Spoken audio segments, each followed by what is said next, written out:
இடுப்புல வச்சு தாளாடுறது இதெல்லாம் பாருங்க. ஆண்டவர் எவ்வளவு இந்த கிராமத்து மக்களுக்கு தான் இதெல்லாம் புரியும் பாருங்க ஆக்சுவலா, இல்லையா? குழந்தைய இடுப்புல வச்சு நீங்க அதே தானே வேற ஒருத்தர் கிட்ட கொடுங்க, அது அழும். டேய் நானும் தானே தூக்கி நிக்கிறேன் அப்படி, அது அழும். ஆனா அந்த அம்மாவுடைய இடுப்புல வச்சு பாருங்க, இந்த குழந்தைய இடுப்புல வச்சுட்டு அந்த தாய் சுமந்து போற அந்த அனுபவம் இருக்குது. ஆடாடாடாடாடாடா, சுகமான சுமைகளில் உச்சிதமான இடத்தில் இருப்பது பிள்ளையை சுமப்பது. இடுப்புல வைத்து கொஞ்சம் வளர்ந்துட்டா, குழந்தையா இருக்கும்போது எப்ப இடுப்புல வைப்பீங்க? 6 மாசம் குழந்தைய இடுப்புல வைப்பீங்களா?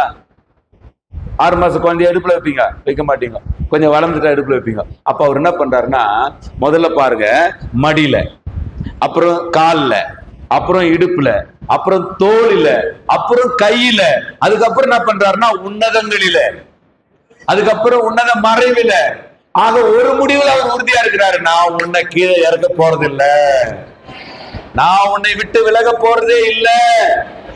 இந்த உலகத்தில் யார் உன்னை நேசிக்காமல் போனாலும், யார் உன்னை ஆற்றி தேற்ற முடியாத சூழ்நிலைக்குள்ள தள்ளப்பட்டாலும், யாரும் இல்லாத வெறுமையான ஒரு பகுதியில் விழுந்து போனாலும், நான் சொல்லுகிறேன், உங்களை ஆறுதல் படுத்துகிற, உங்களை ஆற்றுகிற